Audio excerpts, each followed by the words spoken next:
Mercedes-AMG Interview Lounge. My apologies. Being on a radio station like this, you gotta it's like walking through a room with Legos on the floor. You don't want to step on one because it'll hurt. It's like trying to do the lyrics without saying, Oh my God! Sorry, Lizzo. My apologies. I'm so embarrassed that you. But you. I had to say chickens. What rings for 6 of my chickens, man? that was just so beautiful how you covered it. Thank you. Thank you so much. Sorry for that. All good. It all started way back when. I told the story. I'll tell it again. We were like, we got to get Lizzo in here now. Web Girl Kathleen was your first huge fan here. Oh. And then, the first thing people asked when you walked in, did she bring her flute? I said, I don't know. Yes. Sometimes you got to leave the flute at home. I wanted Sasha flute so bad. Listen, Sasha is a diva. She doesn't get out of bed for less than $10K, okay? She's crazy. I would have brought it. I'm just stepped in the trash can. You just stepped in the trash. Lizzo, I know this is kind of a weird question. I'm going to ask it anyway. Uh-oh. Yes, I'm single. How do we have as much fun as you're having? Like, what is it about you that makes you glow like this? Because obviously something great's going on inside. Because you can see it on the outside. I mean, I guess it's the juice. I feel like I can find the silver lining or the golden lining or the glitter lining in my case. And I think that I try to put that in my music.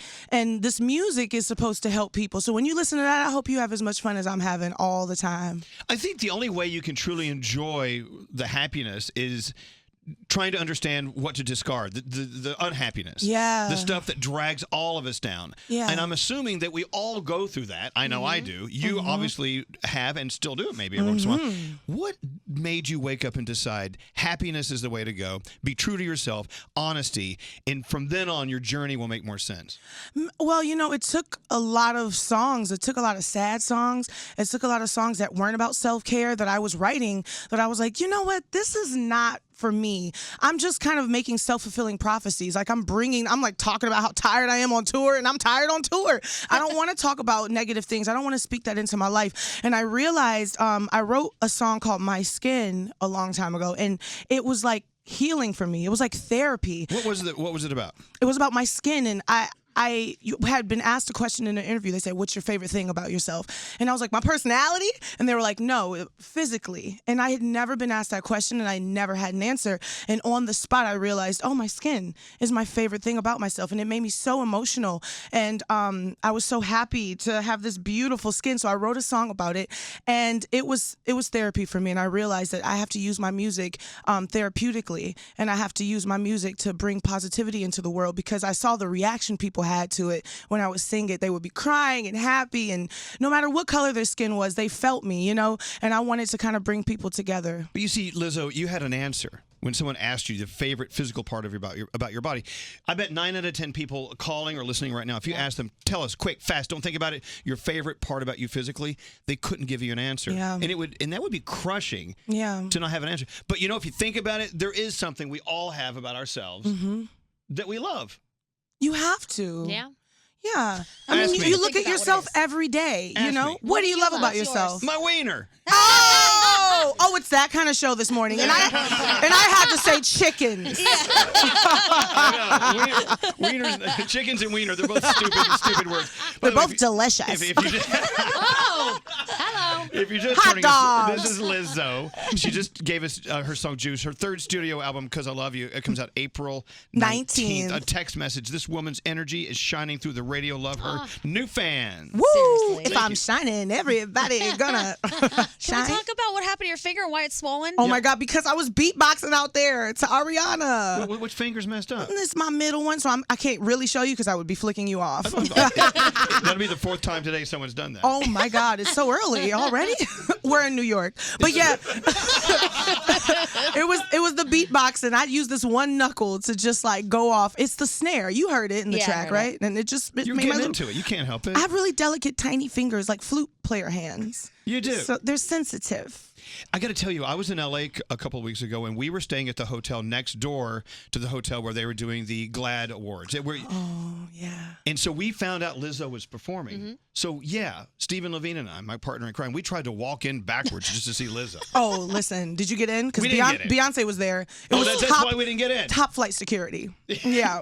Have you met Beyonce? No, I saw her hand once. What was that like for you? Make you excited? Because, I mean, you're a celebrity as well, and you make this incredible music. Oh so my maybe God. Beyonce would be honored to meet you. I bet she would. See, that's the way I want it to go down. I've never forced it. Like, when I saw her hand, I was like, I could just walk up and say, hey, Beyonce's hand, you know? Yeah. But I didn't, because at the end of the day, I want her to respect me as an artist. She meets a million people. So I want her to look at me and be like, hey, I love your music. That's what I want her to say to me. That was a good impression. Thank you. We're from the same city. Are you from Houston? H-Town, baby. I'm from McKinney, Texas, up north. Oh, okay. Look at you. You know what we used to do in McKinney for fun? Throw rocks. What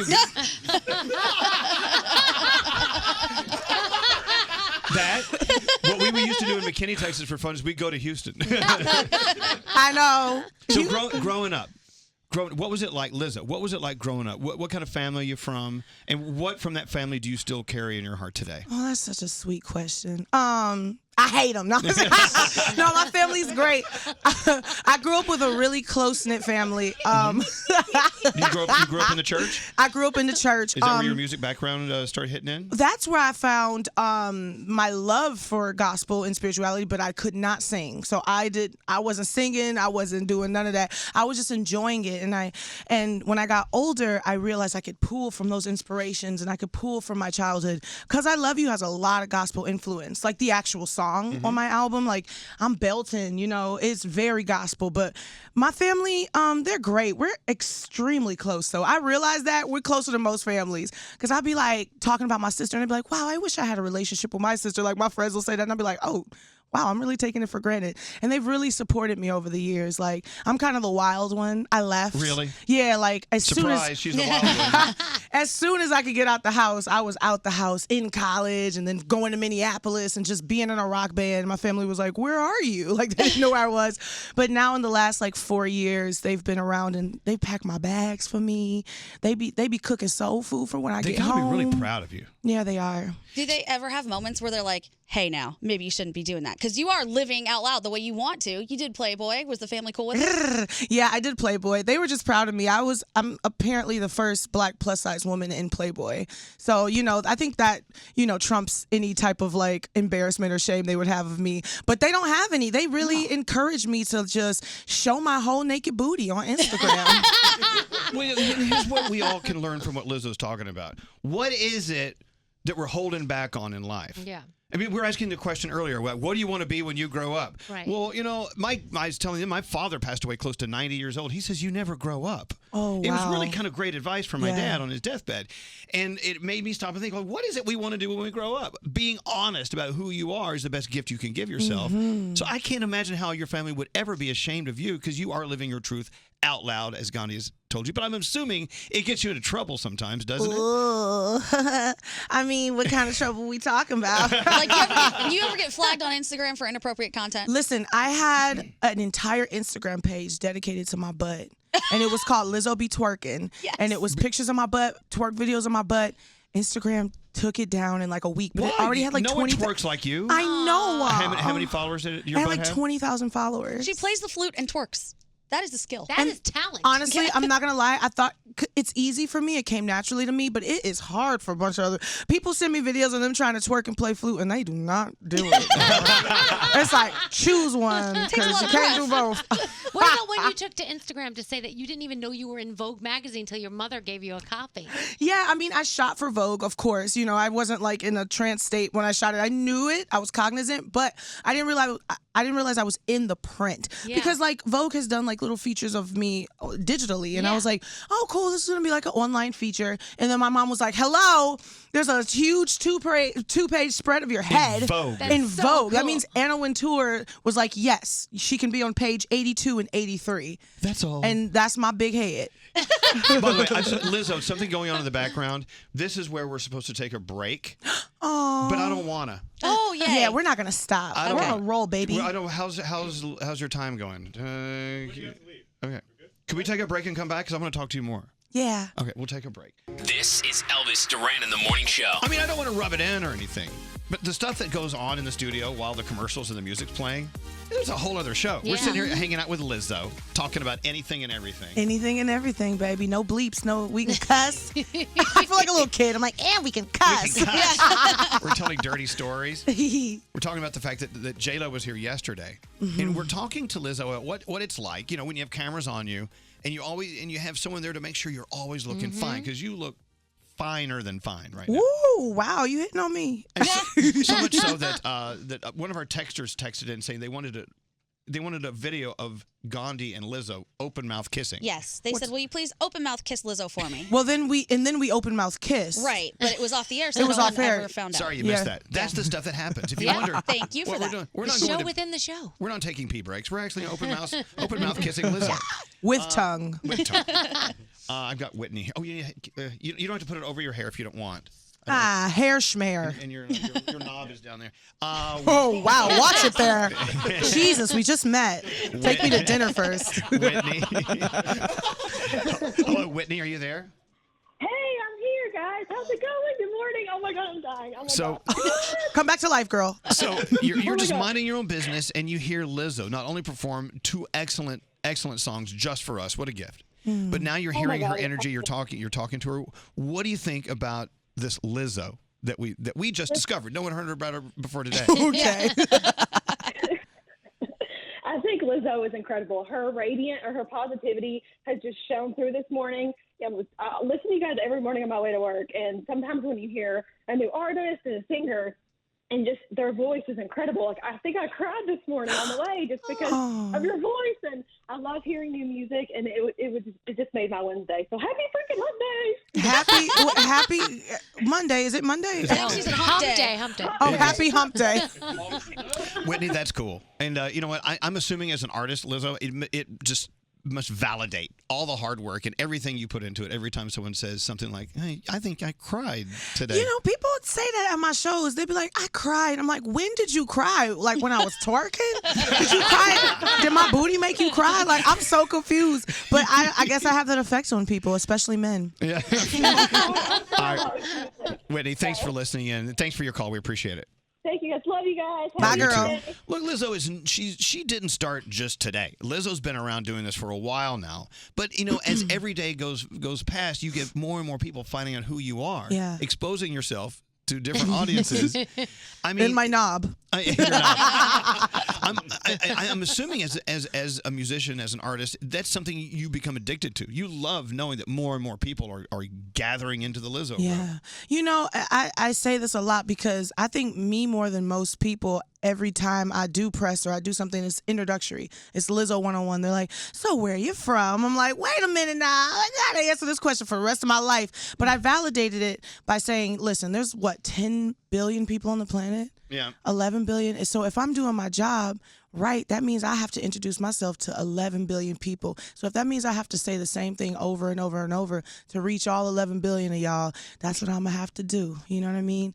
One song at a time. I know, but Lizzo, you do these interviews, and do you ever want to just put your hands on the interviewer's shoulders, like mine, and shake me and go, why aren't you asking me about this? Because this is something I really would love to talk about. You know what's wild? I get asked the real questions. It's so strange. I don't get no fluff. People are always like, how did you learn how to love yourself? Can you show me how to love myself? Do you enjoy talking about that? I mean, because it's helpful to people, to all of us. It's medicine, you know what I mean? Like, Tylenol doesn't change. Tylenol is the same little pill. So my message has to be the same little pill, and my music has to be that medicine for people. So if that means it's repetition, and that's what it is. Can you actually pinpoint a moment in your life where you actually woke up and said, oh my God, I get it.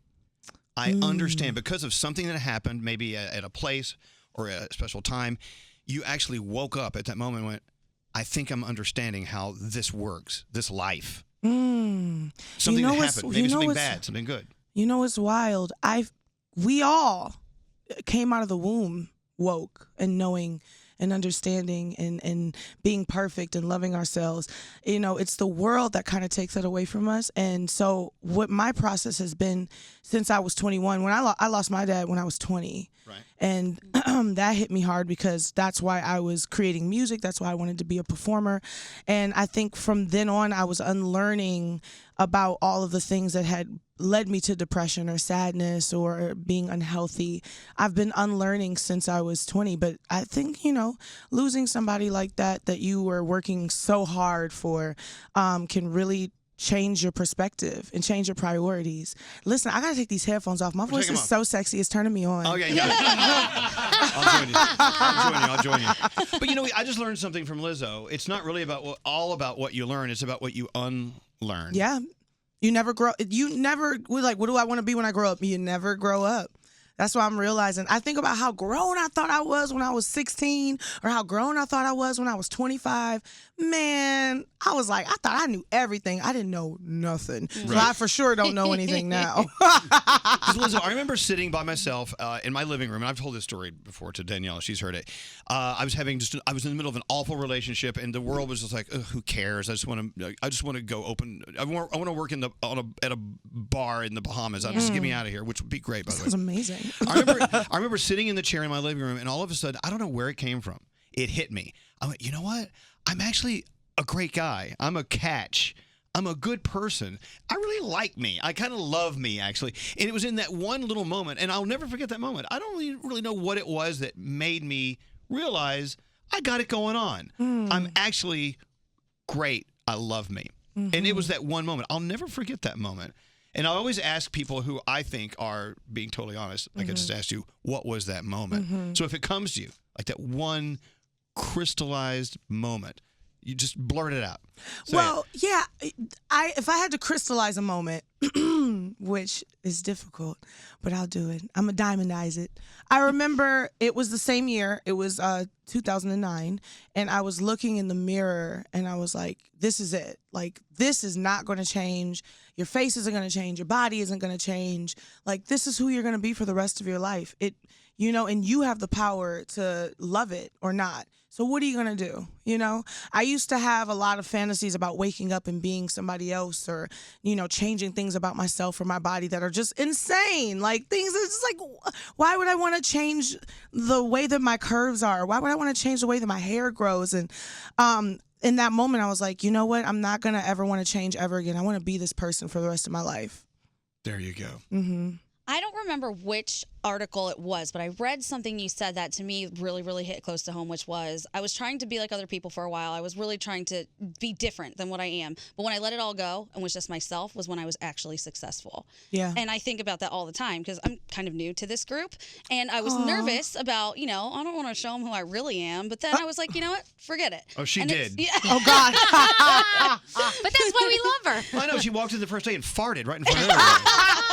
Now, that's how you show somebody who you really are. What that fart smell like? That is not true, but I think that that's such an important lesson for everybody to learn, that everybody has these beautiful qualities in them, and you really have to embrace those qualities about yourself instead of trying to mimic someone else. And I love you for that, and I just wanted to say that. Oh, that's so sweet. You know, it's funny because, like, I was a band nerd. Like, I studied flute and music performance since I was 12. And when I started becoming, like, a cool rapper, you know, I, like, hid the flute from my artistry. I didn't want anyone to know because people were like, if anyone ever found out you played the flute, it's over. No one's going to take it seriously. It's a joke. And I was like, oh my God, I was so scared to be like called a nerd. Yeah. So I hid the flute. But once I brought that flute out, like the world discovered me. And I was like, I'm not ashamed to say that I'm a band nerd. I'm not ashamed to say that I could play the flute and hit the chute. You know? Were you first chair?